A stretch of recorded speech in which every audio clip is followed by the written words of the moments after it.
Yo, people, lateness is greatness. We're back again this week. Again, London's Clubs Carnage is on. Do you see what I'm saying? There's a lot to discuss. There's a lot to digest and dissect. But before we get into it, we've got to introduce the guests. Lee Gunner, how are you doing in the building? I know you got something to say today.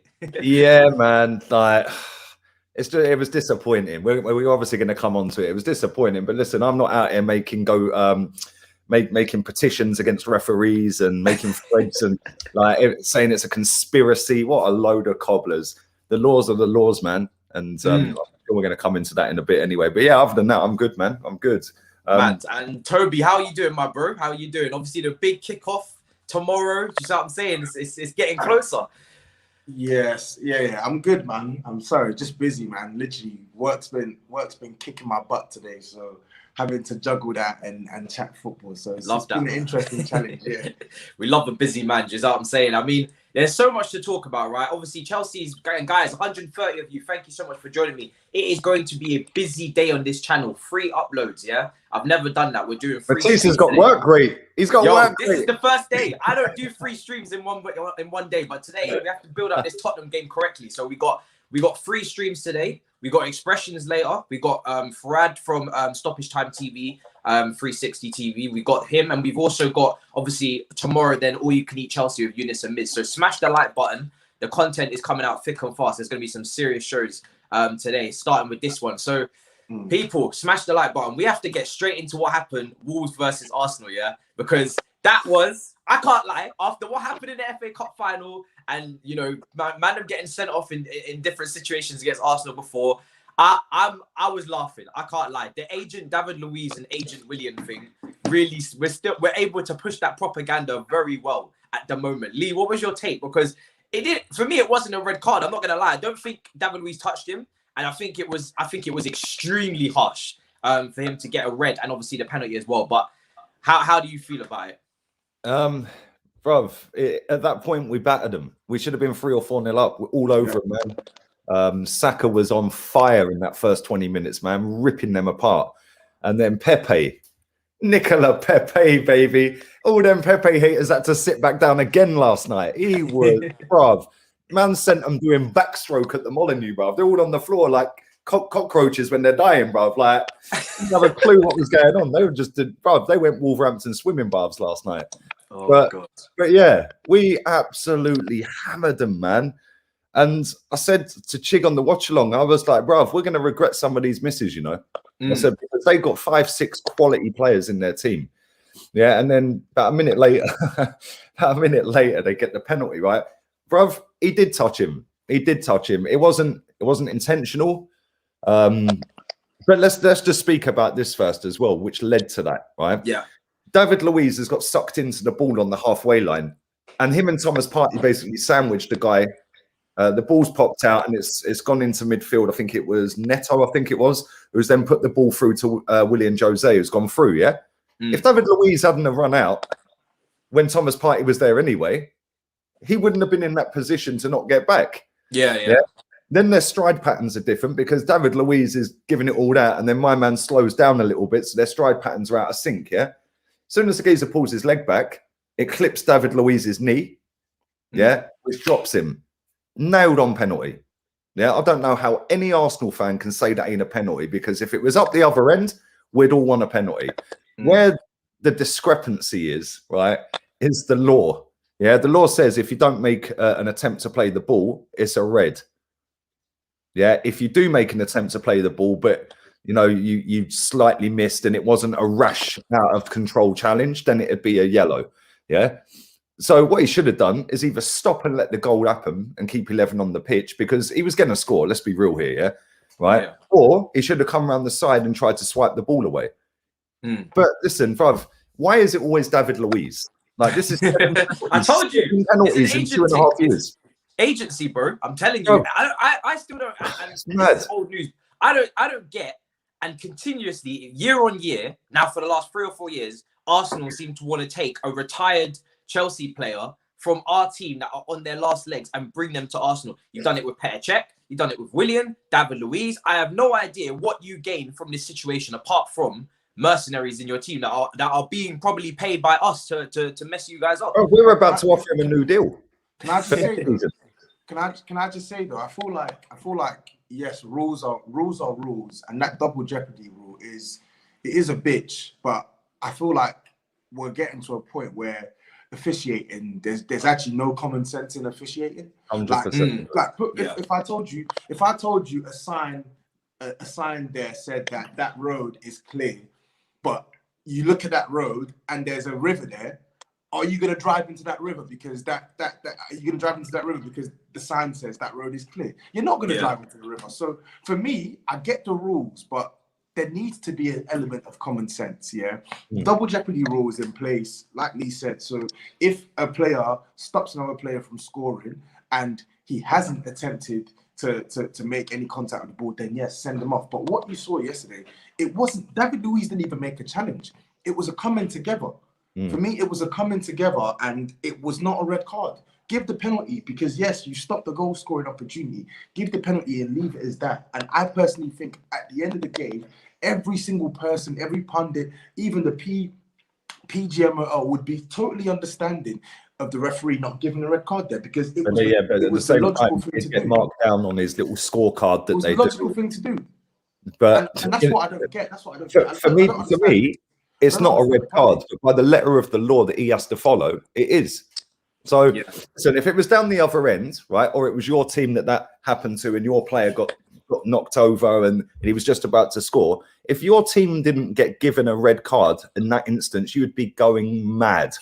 Yeah, you would be going mad. I've seen so many people in this chat already, chatting waffle about, oh, do you think it's a red? I didn't say I think it's a red, because I don't think it's a red. I'm saying by the letter of the law that he has to follow, it is a red. Yeah, it's never a red in a million years, bruv. But by the laws of the game for this season, that is a red card. Yeah, it's for me. Is what it is that it's a situation where, again, these referees, there is a lack of common sense, and also the standard of refereing. How many times have we spoken about it this season where it was meant to be a situation of the referees are meant to be getting help from VAR, but it feels like, if anything, they're bringing the standard down even more, because it's just dodgy decisions every week. And I think if there was some sort of consistency in refereeing, then people wouldn't mind as much if they got it wrong. But as long as it's consistently wrong. Another thing is that there's no accountability. I saw a great tweet. Someone said there's accountability with managers, there's accountability with players when they get dropped. There's no accountability with referees. When they get something wrong, we just brush it under the carpet and we move on. There needs to be some sort of press conference, some sort of interview. There has to be. I don't understand why there wouldn't be, because everybody would love to listen to that. I think, anyway. I don't know what you guys think. Yeah, I agree. I think they should come out after the game and explain their decisions. If it's cool for a manager and a player to do it, then why can't they do it? But this is the thing. Like, I've said this before. I think I said it on here. I think last week. I said it's only Arsenal fans who care who the referee is every week. Yeah, real talk. Only Arsenal fans will talk about who the referee is. Yeah. Well, yeah. Anthony Taylor's your one, isn't it? yeah. We get Mike Dean. And he's a Tottenham fan. Bro, we've only lost one game, I think, in the last 20 or 18 or something like that Mike Dean's referee. Yeah? And a lot of them have been against Tottenham, by the way, who apparently he supports, which he doesn't. Yeah, come on. Yeah, I think he supports Tranmere or something. But, for me, the laws of the game are dumb anyway. Some of them, yeah? Like, how can you get a yellow if you try to make a tackle and foul him? But if you don't make a tackle and he hits your leg, it's a red. Like, for me, that's a backwards rule, but it is the rule. So there's no point crying about it, after the event. Yeah, because like I said, if it happened for my team, it was up the other end and we didn't get given a red against them, I'd be going mad. You know what, Lee? Though? I actually have to. I disagree though. Like, if that happened to Spurs, I wouldn't be asking for him to be. I wouldn't be asking for him to be to be given a red card, because for me, yes, I want my team to get as much of an advantage as possible, but ultimately, I'm not gonna demand the player get sent off for a red card when he's not done anything to warrant a red card. I can't believe you're saying that with a straight face, No, it's the truth though. It's the truth though. And I feel like, and what I will say though is, if that was me, if Spurs were playing yesterday and my player got sent off for that, I would be furious, because the reason why I say that is because even at 1-1, the way you lot were playing, 11v11, you were going to win that game. that game changed in your favor. That game changed against you when you went down to 10 men. Yeah. And then they scored that second. Not even do you know what it is? I said this last night. I said that if there was ever a perfect time to have a red card for your team, which there isn't, but if there was ever a perfect time, it's right in the stroke of half time, because now you've got a 15-minute sit down with your team to make a new set of tactics up for the second half. You can make your tactical changes, etc., etc. You can make your sub, which you're going to have to do to bring a centre back on. Yeah. And out of if you went and interviewed every single manager in world football, showed them that starting 11, showed them the red card, and then said, which player would you have taken off in that instance? Not one of them would have said Lacazette.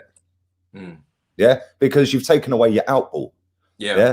You take Smith Rowe off. You keep your wingers on. You keep Lacazette up front. He took away our outball, bruv.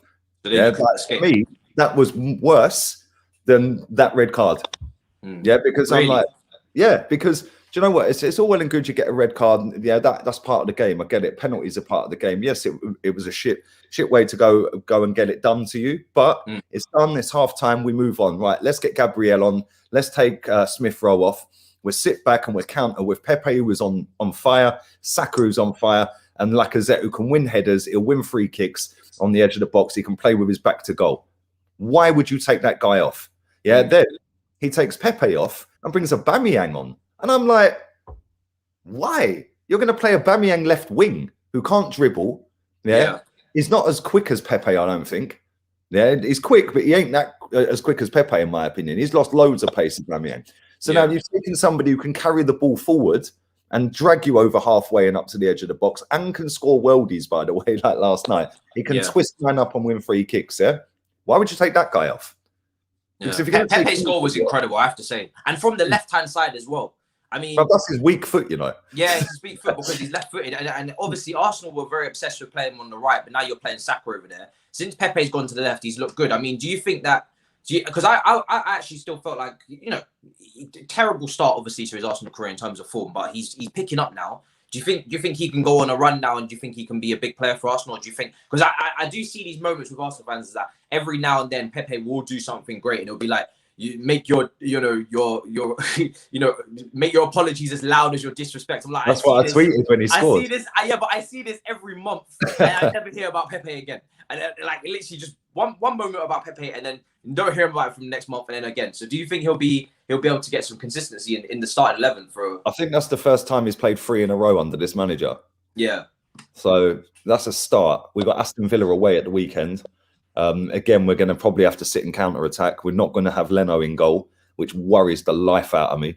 Yeah. What was Leno doing? Seriously. He thought he was playing volleyball, bruv. He was just like, have it. Like literally, he comes flying out, and then for some reason his arm gets involved. But bruv, did you know what I think it was? Crazy. It was absolutely crazy. It was. I think he mistimed it. I didn't even watch that game in real time because I was recording another stream. I just see the highlights. I watched the first half. I didn't watch the second half, so I just see the highlights at full time. And my mate says to me, "You won't believe what Leno's done." And I see it, and I'm like, "What is going on here?" I can't believe he's done that. Like, there wasn't even a need. Like I've watched it back again just to see if there was a need for him to come out. There wasn't. I don't think. In my opinion, I didn't think he had to come out. Like, I'm looking at it here. This is what he does. This is why he's not an elite goalkeeper. I've said it time and time again about this guy. He is a very good shot stopper. Yeah, and he'll do the camera saves and everyone will get, wow. Oh my God, Leno, what a save. Yeah. He does moments like this quite a lot. Yeah. Where he'll just dink it straight out of play, or he'll come running out. Yeah, it'll cost you a couple of games every season. The one against you at the Emirates last season, when he come running out and done a Superman, and Jorginho tucked it straight in. Thanks, he missed it. Like, I can see it here. Traore definitely was actually on the right side of your defender, so he probably did need to come out, but he's just misjudged the flight. Do you know what I think it was? I think he's misjudged it, and the ball was going to go past him. And obviously, how quick Adama is. He's going that way. Adama's coming towards him. Yeah, Adama would have scored. So he's had a mad moment. But I thought it was a 3-game ban because it was a straight red. Yeah. But it's not, because it wasn't violent conduct. Oh, right. So there's levels to straight reds. Yeah. If it's violent conduct, it's 3 games. If it's what's the other one? Like abusive language or something, I think it's 2-game ban. Okay. Yeah, and then if it's something like he did, like a professional foul or something, it's only 1 game. Okay. So yeah, I didn't know that, but yeah, bruv. Like Pep, just to answer on the Pepe one real quick, I hope he does play him every week. I've been calling out for this guy to play since he got here, bruv. Yeah, I think he's on about 16 goals for us since he's been here, 14 assists, something like that. Yeah, and this is like the second longest spell he's had with back-to-back games. Like he's had 3 in a row now. I think he's only ever had 5. I think that's the maximum. So yeah, I think. I think hopefully this is the turning block. But you know what? He actually looks better playing on the left than he does on the right. Yeah, that's what I'm saying. He does. Maybe a Leroy Sané type, way that you use him could actually get the best out of him. Because I always felt like on that right hand side, he is very predictable. He is always going to cut in on his left foot. And also, how many times did I really see, your midfielders get their head up? And same for Aubameyang, and really playing behind time and time again throughout a match to give him the chances that he needs. Not often, especially against good opposition as well, if it's low blocks as well. But on that left-hand side, I think he's been playing well. And like you said, he cut in on his right foot and there was no harm done. Do you know what I mean? It was a great finish. So I think that's the way to go for you guys at the moment. You got Smith Rowe, you got Odegaard, who's obviously come in. You've got Saka on right wing. Saka's been amazing. He hit the post in the first part. I don't know how we missed. I don't know how we missed. We've got Martinelli as well, which is if you're going to take if you're going to take Pepe off, then I would have brought Martinelli on because Martinelli will do more going backwards and can carry the ball. Yeah. Aubameyang can't. Yeah, Aubameyang can try and defend, but he can't defend. Yeah, he can't dribble. Martinelli can do both, and he'll give you 100% effort work rate. Aubameyang touched the ball 12 times when he came on. I didn't even notice any of them. Yeah. You know what I'm saying? It's like I'm not getting onto it. He doesn't have to start now with the forwards that you have and the way that some of them are playing. Aubameyang no longer has to start if he's not playing well, which I think is crucial, obviously, for probably getting him back into form. Yeah, man, 100% agree. Lacazette's been in good form as well. So why change a winning team? I know we didn't win last night, but we still had a good performance, and that's what peed me off the most is the fact that we weren't actually bad last night. It was like that was the best first half I've seen us play all season. Yeah, we were a joy to watch at times in that. And I was like, boy, we're rocking tonight. And the madness is my father-in-law is a Wolves fan. Yeah. Right. And he had the TV on down here. I was upstairs doing my stream, watching it on the phone and that, yeah. Right? And I'm sitting there and all I could do is go on. Right. But then I come down for a cigarette at half time. This is funny, bruv, right? I've come down for a cigarette. I said, oh, I'm gutted, man. I said, you'll probably go on and win it now. I said, you ain't won a game for eight games. I said, and Santa Claus Arsenal turn up. He goes, and then I went for a cigarette, come back in, and the game had started. He was like 30 seconds ahead. Yeah. And he went, no, I don't. It's still going to be difficult. As soon as he said that, Matinho slapped it top bins. I was like, game over. Guys, make sure you get your questions in the chat as well. There's 600 of you in the chat, so fantastic. So smash the like button as well. Let's see how we can get that. Tuchel's just finished his press conference, and I have to say, we talk about the standard of refereeing in this country. The standard of journalism is just, it's bottom tier, man. Seriously. I mean, I was waiting for some serious questions to be asked in that press conference. These guys are asking him what he likes to eat, whether his favorite pizza is pineapple or meat feast. What does he like to drink after a win? Is it some wine, some beer? He ended up going with, I think, something else. I was just like, when are we going to find out who's available? And eventually they get that's the last part they get to, which is obviously the least important part. Who's actually available, which is Kai Havertz potentially missing from the game as well. Have you seen the press conference that Sean Dyche did? Yes, yeah. Again, we saw that as well. Yeah, literally. That was just a monologue. He basically mugged off every single journalist in there by saying, well, your questions are boring and tedious, mate. So let's just liven it up a bit, innit? Oh, man. Sorry, lads. I'm just quickly going to get my charge because my phone... Yeah, no problem. Fan journalism is on the way, I'm sure, because these guys are fully qualified, and the press conferences that they have and the way that they go about it in terms of the questions that they ask is just terrible. Kurt Zuma and Kai Havertz are out. Well, potentially out. I would say that they're massive doubts, so I wouldn't expect them to start. Maybe they won't even be in the squad as a precaution. But yeah, Sean Dyche went rambling on about likey-likeys or something. What was that? Lookalikes. Lookalikes. Yeah, then he said there's a cat in here. He goes, but I would use another word for it, but you lot would all start laughing. He goes, but now you're all thinking about that word and laughing anyway. Yeah, exactly. But honestly, I've been saying since Tuchel got here, his personality's been brilliant in terms of the way that he's dealt with the media. And today he was no different. He was getting very stupid questions. He was getting asked about Dele Alli. He said to something. He said like, "Are you in the wrong press conference? This is Chelsea. It's not Tottenham." So he's been brilliant with the media so far. Very charismatic, very funny, very likable, and maybe again, he brought alcohol into it. It's a lot of the older fans that are probably not going to take a shine to him. That might just push them over the edge. So I think he's been brilliant in that respect. But I'm looking forward to the game against Tottenham to see how we're going to cope. Lee, how do you, from obviously a non-biased point of view, before me and Toby take charge, where do you see this game going? Because obviously Harry Kane isn't available as well. It's probably only going one way, if I'm honest. Toby probably best putting his fingers in his ears for this one. But yeah, without Harry Kane, and it is Harry Kane FC, let's be real here. I didn't see anything from them lot the other night against Brighton to suggest that they can go and beat Chelsea. Yeah, they were shocking the other night. And like, they've got some good players, Tottenham. I still think their manager's quality. I know people get caught in their feelings and start crying, "Oh, Lee likes Tottenham's manager." Well, listen, he's a quality manager that's won just as much, if not more, than Tottenham. So he's won everything, bruv. And you can't buy that. Well, you can buy that experience. They've done it, but you can't without your main guy who has been the linchpin of that team this season. Take him out. That's really hard to replace, especially when he is a top class, not just a footballer, but he's got the brain to match. His IQ is ridiculous, mate. He knows exactly what to do at what times and where he is on the pitch at all times. Take that out, that team, the whole team collapses. Because now you've got to put someone in there that can't do that job as good as him. He is the goal scorer and the creative force. That is two players you're taking out of the team in one, really. Yeah, when it comes you're losing yourself. I don't know how long is he out for, Tobes? Harry Kane, apparently he's meant to be back for Man City. Okay, so what, 2 weeks? Not even that. Next week. Yeah. Apparently he's meant to be back for next week. They said because apparently he's gonna be back for either the Everton FA Cup match or Man City, and both those games are next week.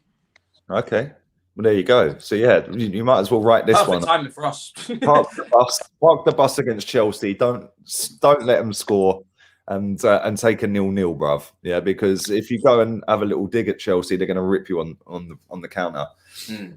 But I couldn't agree more. I mean, I'm very confident. I can't lie. I'm very confident. I've been saying it in Toby's preview. I've obviously got more previews today. I'm quite confident. It's mainly because Harry Kane is missing. That's like when Kante was in his prime. People used to say when you take Kante out of their team, you're losing two players because of the amount of ground he covers. With Kane, it's different. It's the fact that he's the creative force and the attacking force as well.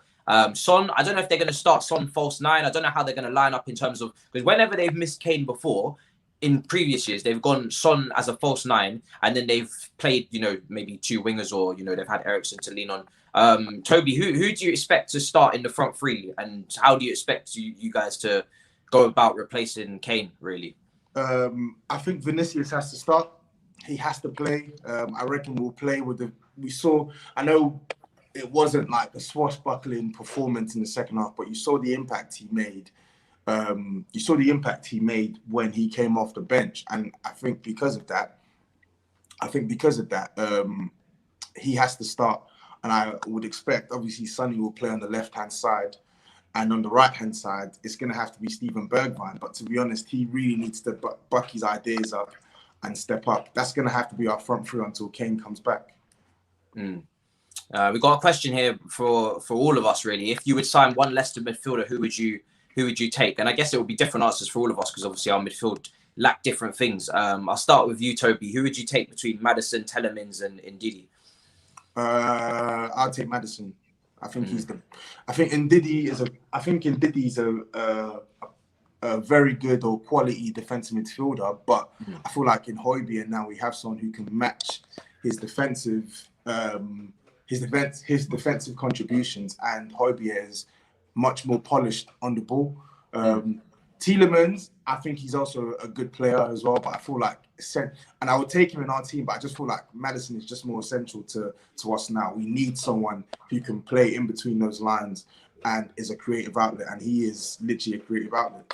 Yeah. For what my team lacks, I'd probably take Ndidi. We need a holding midfielder. He wouldn't be my first choice at all. I think on the ball, he wouldn't be what I'd be looking for. I'd look for someone a bit more polished on the ball. And in saying that, that is really my main issue as well with even Kante. So maybe I wouldn't even take Ndidi, because I think he brings you exactly what Kante brings you, but both of them on the ball can be suspect with turnovers sometimes if you're trying to do progressive passing. So who do I take out of that? I think maybe Tielemans. I'll take Tielemans to be different. But I mean, all three of them are class players. Lee, who would you take? Yes, Ndidi. And I'd stick him right next to Thomas Partey, and that would be shutting up shop. I know that probably goes against what most of the Arsenal fans in the chat would do, because they'll probably all take Maddison or Tielemans. But yeah, I'm taking Ndidi, bruv. I like him. I think he's a good player. You're right what you said in terms of sometimes the turnovers a little bit iffy, but I think if you put him next to Thomas Partey, that gives us a more solid foundation to build our attacks, because Partey can do everything. He can play anywhere on the pitch, Partey. Yeah, and Ndidi's more of a sit back and just mop up type of player. Yeah. So yeah, that would maybe enable Thomas Partey to move forward a little bit more like Vieira-esque. But yeah, Ndidi for me, man. We've got something here in terms of, do you see Tuchel using the 3-2-5 again against Tottenham, or using a more conservative approach? No, I think he'll go with the same approach. I think you're coming up against an opposition that are probably going to sit back. You've got no Harry Kane as well, so that's even more license for them to sit back, because they're going to go with nothing but pace up front. And I think you go the same way that we've been going in the last few games. He's obviously in training, very much drilling into this team how to break down low blocks. We've had to break down low blocks the last 2 games. Obviously failed against Wolves, and we saw the massive improvement there against Burnley in terms of how to bypass the low block. And I think you're gonna have to break down a low block again against Tottenham. So you may as well go with the same team. They're getting used to it. They're starting to understand the movements. You've got Marcos Alonso, who will get into the box for those crosses on the right-hand side, and he'll very much go, as I said on Toby's channel, he'll go missing in terms of just in general play. We won't channel our play through Alonso. I would hope not anyway. But we go down the right-hand side. We go through our outlets of Mason Mount, Hudson-Odoi, Azpilicueta if he plays, Reece James if he plays. It will be one of the two. And then what you do is you get the ball into the box, as we've been doing so well. If we're not going through the centre, we get the ball into the box, and that's where you have your Marcos Alonso's on the left, who is going to come in at the back post and hopefully clean up whatever's missed from the forwards. It's a shame Kai Havertz is not available, but I think even in my 11 that I put out on Toby's channel, I don't think I had him starting anyway. So yeah, we have a squad deep enough to miss Kai Havertz, Zuma, who wasn't playing anyway recently, and still get by. CFC nowhere near United levels. You guys are scrubs. I mean, thank you for the super chat, bro. But we will see. Like I've been saying to Saeed, we'll see, because I know you guys have won 9-0. And you know, again, you're on cloud 9 right now. You're still, by the way, you still got 2 games played more than Man City, who are level on points with you. So you're not close to Man City, in my opinion. I think they'll pull away again. But I still expect Man United to fall back where I'd expect them to be, which is 4th, 5th, challenging for top 4 again with the rest of us. So like I said, you guys are on a high now, but it is early February. If you're still in this position in March, April, then cool. Do you know what I mean? But I personally don't think you will be. I think you'll start to fall a little bit. I want to get into, I mean, Tottenham and Tobes. How confident are you going into the game? Because obviously you got Harry Kane missing, but the rest of your team. Do you think you can surprise, maybe get a nick? It's weird that I'm even saying nick a win. You're ahead of us in the table, right? So, I mean, look how confident Matisse is now. They've got a new manager. He's literally got the new manager bounce. Forget the players. He's got the new manager. Yeah, it's down in the dumps. I mean, Lee was just bigging up Mourinho a minute ago. I mean, do you think he could have a Mourinho masterclass, get something out of the game for you, man? I think he could. Listen, I think he could. I think this is the type of game where you could see a Mourinho masterclass, like all against the odds, similar to Man City last year. Man City last year, we did when we won 2-0. We didn't have Harry Kane. Our team was disjointed, etc., etc. The defense was bad, blah, blah, blah, yada, yada, yada. And somehow we didn't deserve to win it, but somehow we won that game 2-0. So you never want to rule out a win completely. But me personally, I can't see us winning this game. I can't see us winning this game. I predicted on our previous day and on the Big Six that I think it's going to end 0-0. I think Mourinho is going to stink out the joint because I feel like the way we're playing now and his use of substitutions, his use of some of our first team players, and not just his detractors, but some of the detractors of our players as well. Gareth Bale's ineffectiveness, Steven Bergwijn not putting up numbers, etc., etc. I feel like there's too many issues at the moment that would ensure that we're not going to win this match on Thursday. I'd feel a lot more confident if Harry Kane was playing, but he's not playing. And even if he was playing, I would still be apprehensive on whether we'd win this game, because you see the way we play, even when we're at full strength with Mourinho at times in these type of fixtures. So I'm just not confident, but I don't want to rule out a win completely. But yeah, it's weird. I'm in this sort of halfway house. I don't think it's going to be a win, but I wouldn't rule out us winning, considering we're at home and it's a London derby, etc., etc. And plus, you're not really that good anyway, even with Tuchel. Yeah. I mean, Lee, what's your thoughts on it in terms of Mourinho? Because obviously, Toby's not a massive fan of Mourinho. Do you think they're being a bit harsh on him, or do you think they're way harsh on him? I've not seen many Tottenham fans that want him there, bruv. And it's like, what do you actually want from your club? Like, where do you want to be? Like, what's the end goal? Because if you want to win a title, which I know Tottenham fans get over the top sometimes, but you're not one of them. You're not one that will run your mouth and start getting ahead of yourself because you were sat top after one game or something. Do you know what I mean? But where do you want to be as a fan base in a football club? Because you've had Pochettino, yeah, pretty patterns, whoopee-doo. You won nothing. You've had other managers down the years that have played pretty patterns, won nothing.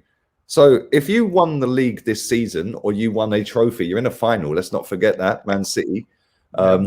If you stink your way to a trophy this season, does anyone care?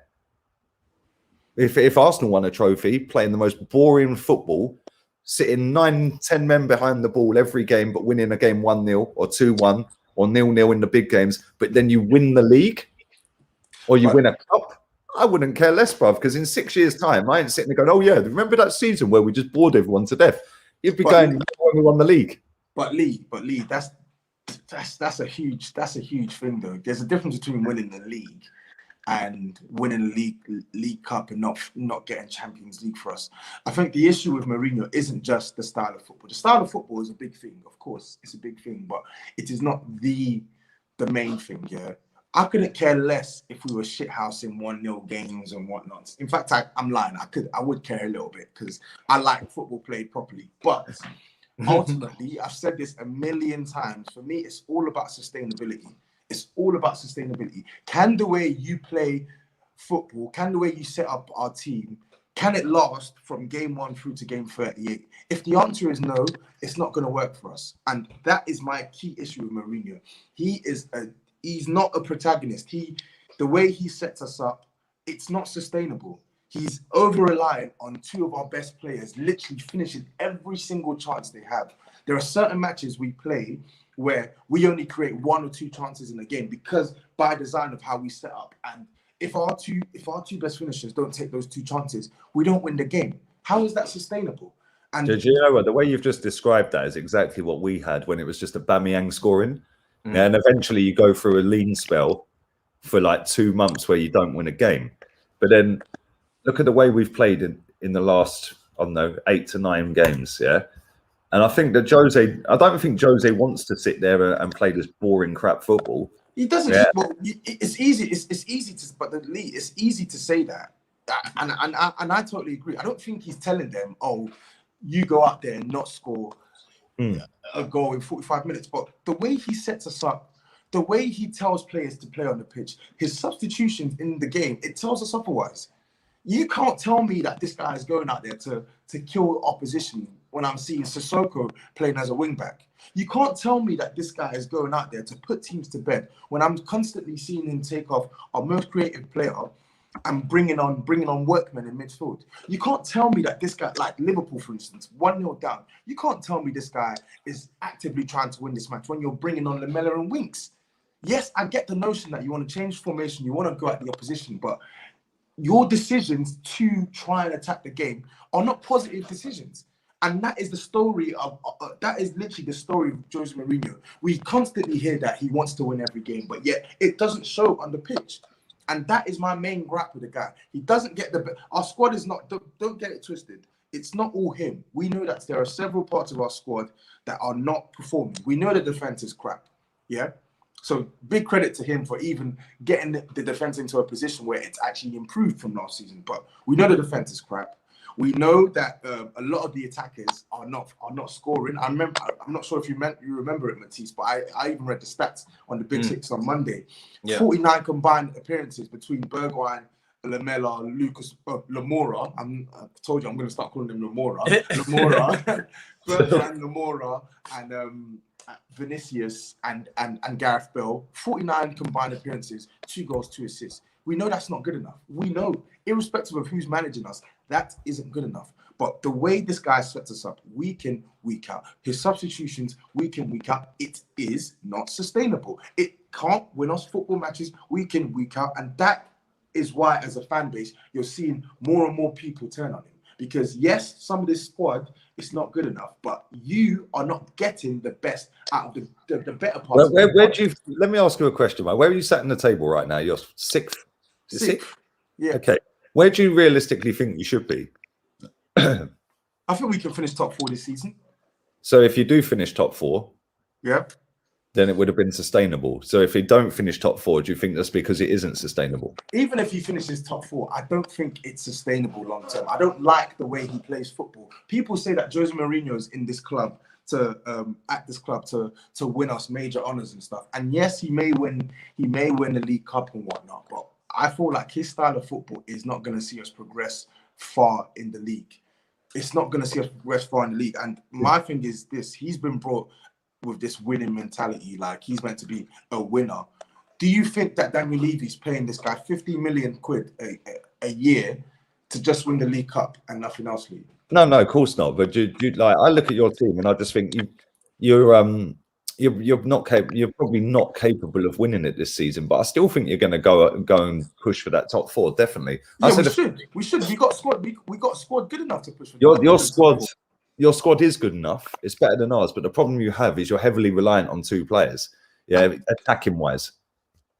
Yeah, and I think that's why he plays the style he's playing with you at the moment, because he hasn't got a backup man to replace Son or to replace Kane that are anywhere near as good. Lucas Moura is a decent footballer. He ain't that level. He's crap. Lucas Moura is crap. But Lee, this is where it gets annoying for me, because yes, we know that there's a lot of dross in this team, but there are some players, like for instance, he bitched and moaned about a striker all summer.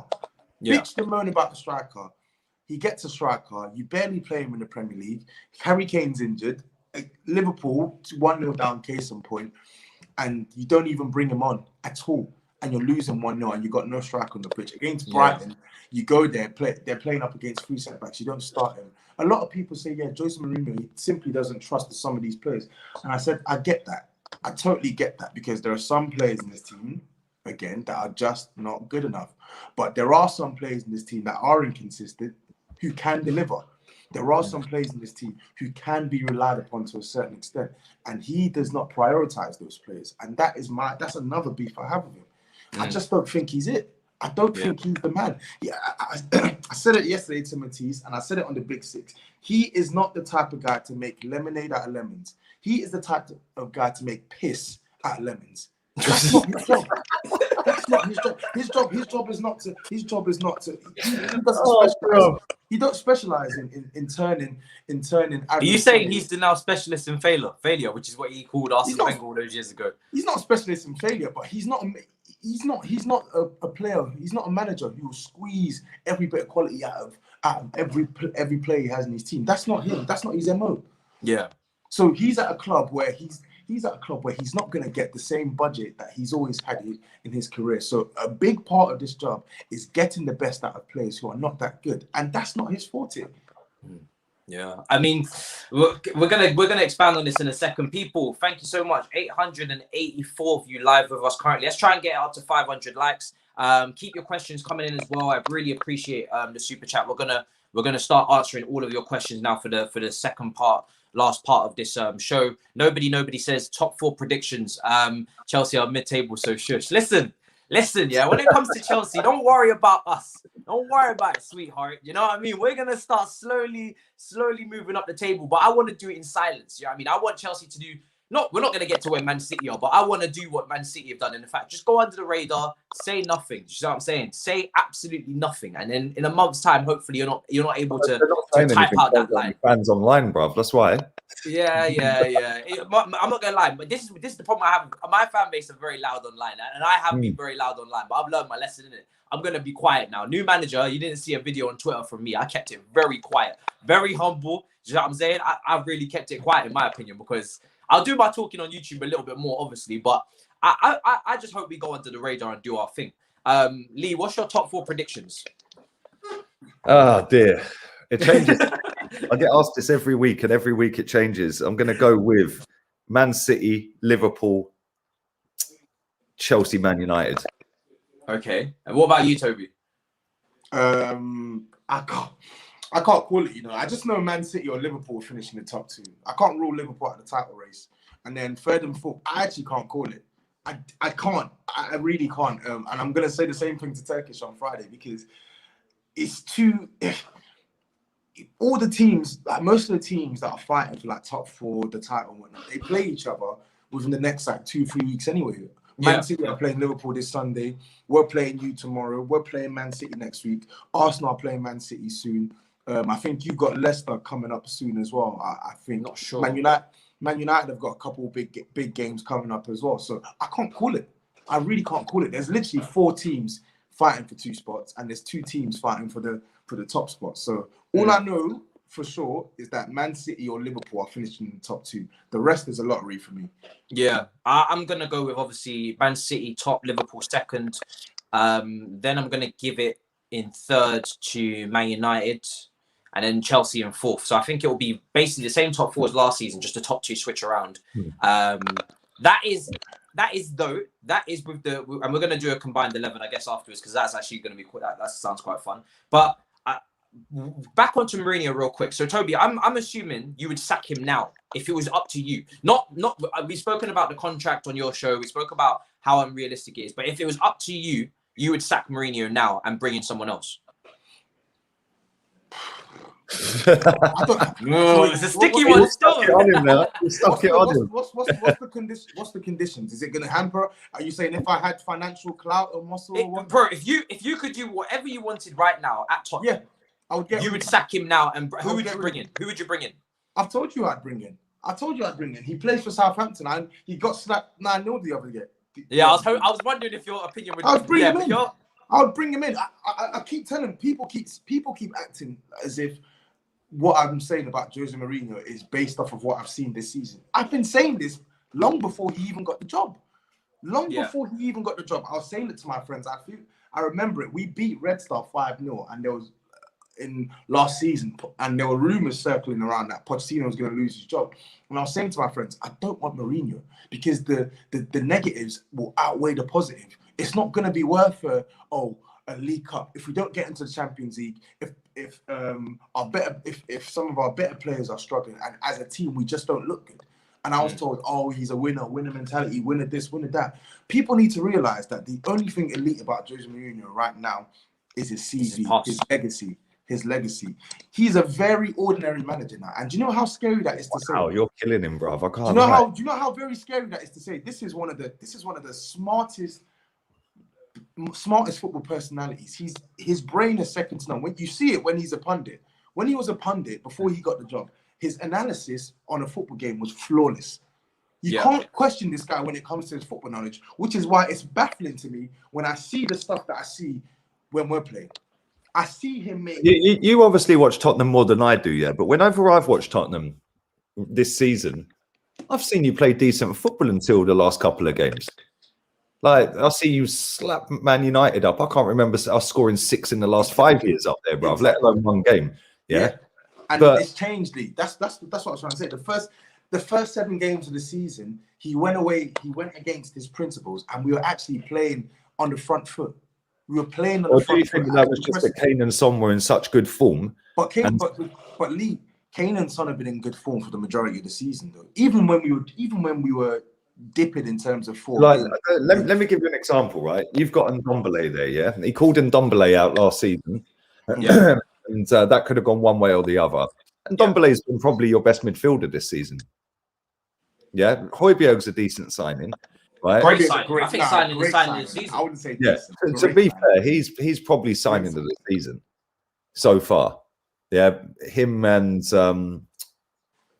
the other lad, man? I can't remember. It was on the tip of my tongue for some. I can't remember. Well, the other signing, Doc, the right wing back. No. He plays. He doesn't play for Tottenham. I can't remember who it was. Anyway, forget it. But I just look at it and I think like he's trusted Serge Aurier because he had a little good run. He ain't the man for that team, bruv. He's shite. Yeah, he had a good run. He keeps playing him. Right on the left-hand side, he's shite as well. Doesn't matter which one you put in there, they're not good enough. Right? Your centre back. Who's on the left-hand side? What, Regulon? Oh, Davies. He's awful. Yeah, exactly. Regulon. He's class. Yeah, he's quality. Your left-sided centre back is who? Eric Dyer. He's awful. Eric Dyer. Not good enough. Yeah. So out of your and then you've got what's his name? Toby Alderweireld, quality centre back. So out of your back 4, only 2 of them are good enough. Regulon and Alderweireld. Yeah, but so you're gonna have to play some level of defensive football to cover them 2 deficiencies in the team. That. Yeah. Lee, I get that, and honestly, I guess what Toby's saying, he hasn't got the balance right between defense and attack, is because he hasn't got the players to get the balance. Lee, honestly, no one is gonna. As I said, no one complained when he put 6 man behind. He put 6 man against Man City. He put 6 man against Chelsea. No one's gonna complain if he's protecting the defense against our position where we will get severely exposed. But we are going to complain when we're seeing you set up negatively against the likes of Fulham, against the likes of Crystal Palace, against the likes of who was it that we played recently? Brighton. Brighton. There's so many other examples I can give as well. Like the way we were playing at the start of the season was good. I was enjoying it. Yes, we weren't winning matches, but I was enjoying it. And when you play like that, you have more of an opportunity to win games. My issue with Jose Mourinho is he maximizes on us shutting teams out more than us putting teams away. You can't, for me personally, he would rather prioritize putting as many bodies to defend than implementing the system that gets us to actually control games when we're in possession and put sustained pressure on the opposition. That's what I don't like about him. Against games at the start of the season that we didn't win, I'll give you West Ham and Newcastle. Yeah, you can't blame Jose Mourinho for these 2 games because we actually went out after the opposition, pressed them high, created many chances. We didn't take our chances and we defended poorly. Cool. So I can understand the urge to try and tighten the back line, but don't let it compromise your ability to hurt the opposition because ultimately, you are not going to win football matches if you're only creating 1 or 2 clear-cut chances per game. Yes, you got Harry Kane. Yes, you got Son Heung-min. They're exceptional finishers. But what you're asking them to do over the course of the season is ridiculous. Like they're 2 players who always outperform their expected goals.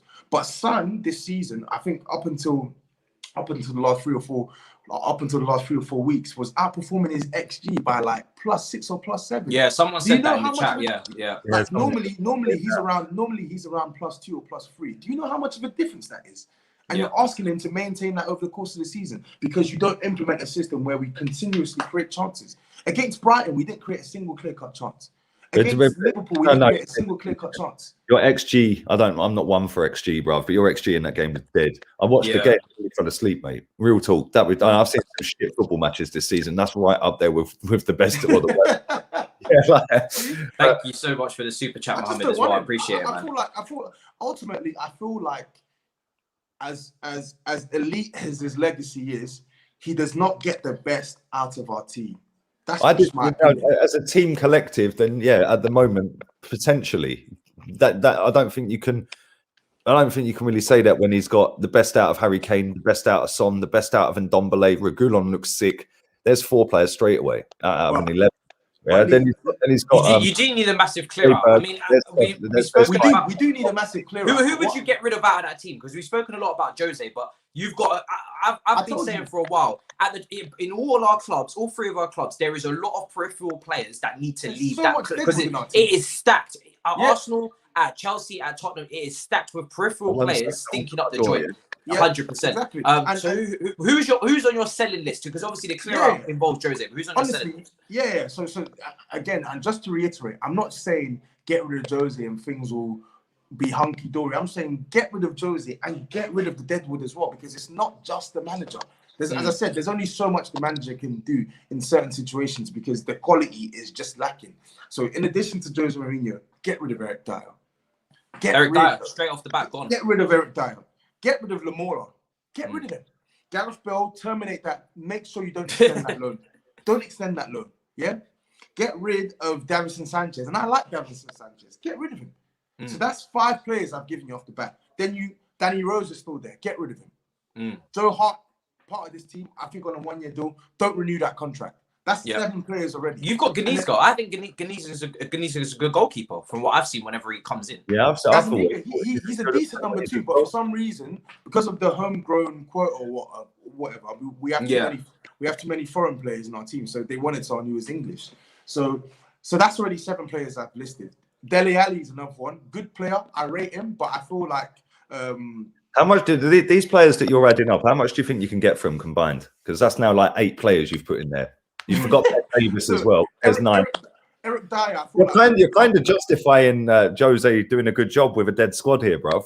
I don't think he's doing a good job though. And the players, because obviously the players that you mentioned. Man in the chat said delete the whole club. Someone said Colombian PS4 is dead. I'm starting to clock that means Sanchez, isn't it? Yeah. Shit as well. And the thing is, I like Davinson Sanchez. I don't think he's a bad player, but for us right now, he's not good enough. And Ali's another one as well. And I remember we spoke about this in the stream yesterday.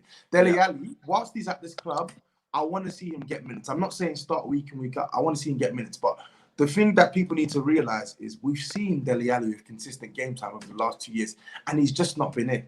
So for me personally, irrespective of how he performs this season, in the summer, it's clear to see that this relationship with him and Mourinho, it's not going to work. And it's clear to see that he has a few detractors when he plays in our team. So for me, in the summer, try and find a permanent resolution for Ali.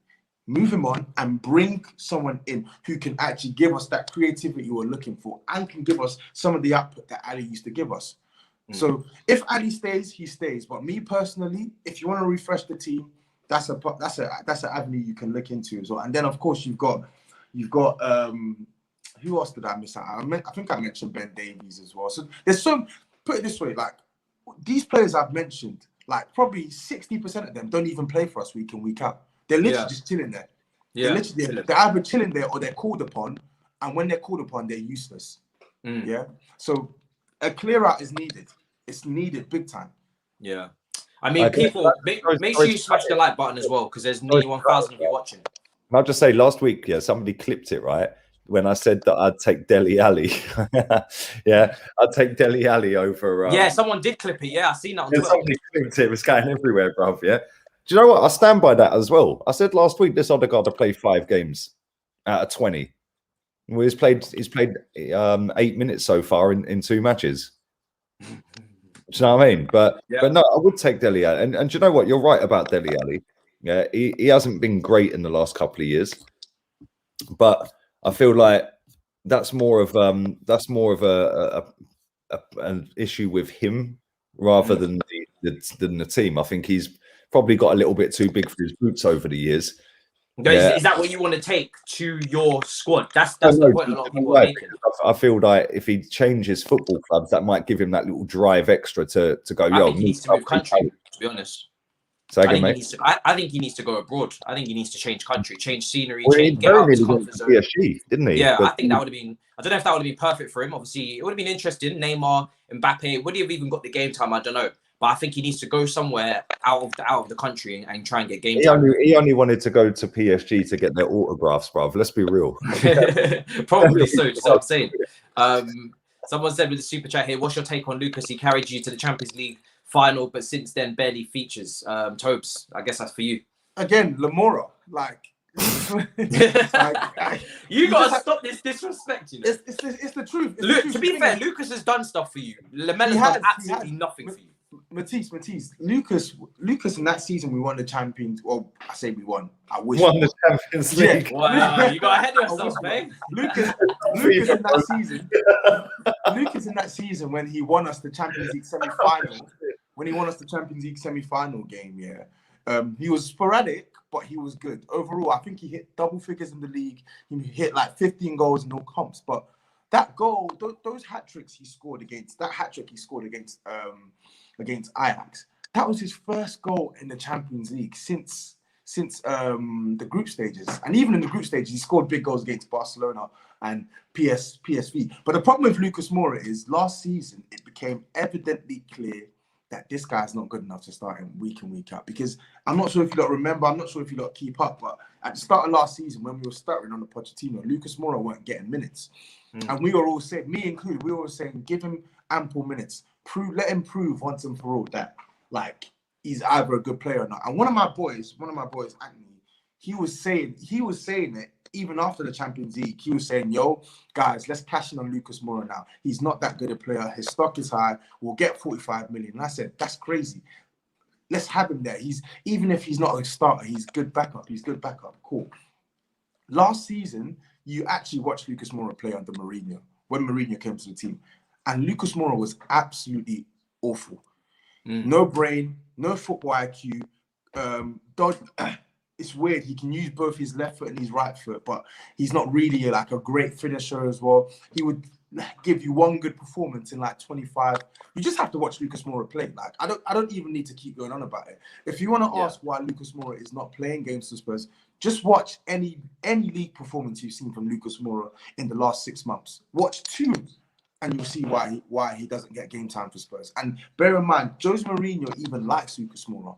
So what does that tell you when a player who Jose Mourinho likes still can't be featured regularly in the first team squad and can't even get ahead of Steven Bergwijn, who scored 0 goals this season? It tells you that he's not good enough to play for us. Yeah, that's fair. That's a fair point. Someone asked me earlier in the chat before we wrap up soon, is that what would be an acceptable result for Tottenham versus Chelsea? For me, Chelsea need to go and win. We need to go and win. But like I said, we've had our run of poor form. Now, every game I'm going into, we need to get a win. Our record against the top 8 from the first half of the season is shambolic. We need to go out there and get a win, make a statement. We won there last season with an inferior team. Same formation as well, back 3. Mason Mount playing in the higher up positions, in the fake 10s, as you want to call them, with a 4 across. Marcus Alonso, I think, played as well. Willian definitely played. He got a double. And we won there last year. In fact, I think we did the double over Tottenham last year in the league. We've played them twice this year. 1 defeat, which was on penalties, and 1 draw at home. So we need to go and win.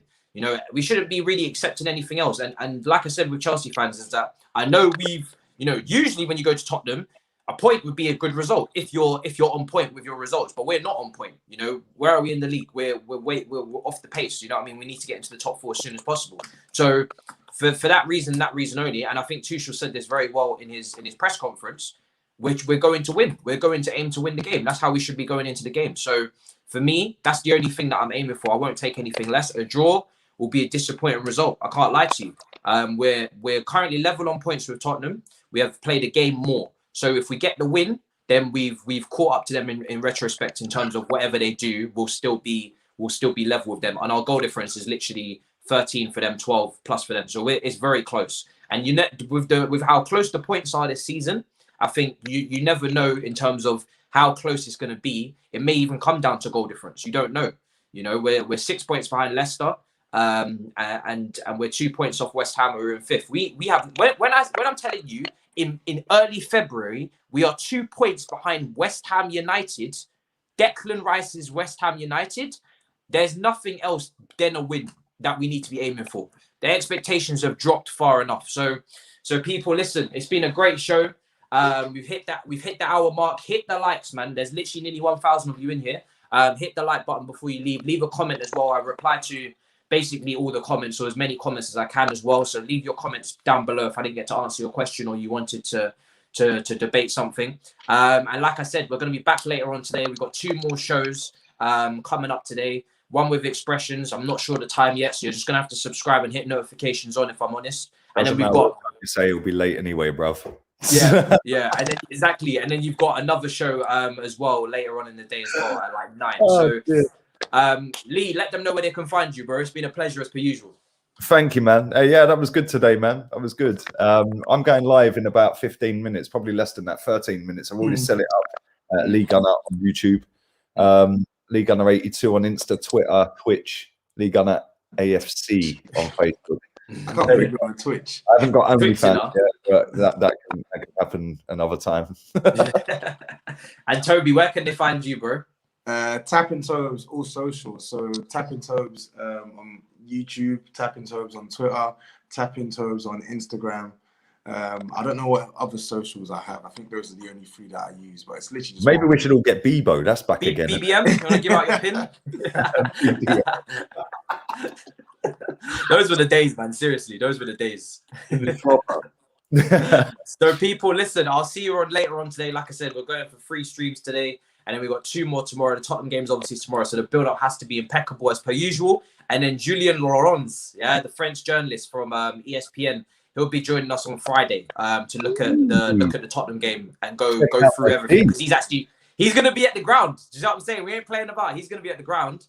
Wow. Covering it, and he covers French football extensively, and obviously Tuchel was at PSG, so we're going to get into that as well. So people, that's on Friday. Make sure you subscribe. Content's coming in thick and fast. You see what I'm saying? And we'll be back for London's Clubs Carnage next week. I'll see you guys in a bit. Thank you so much.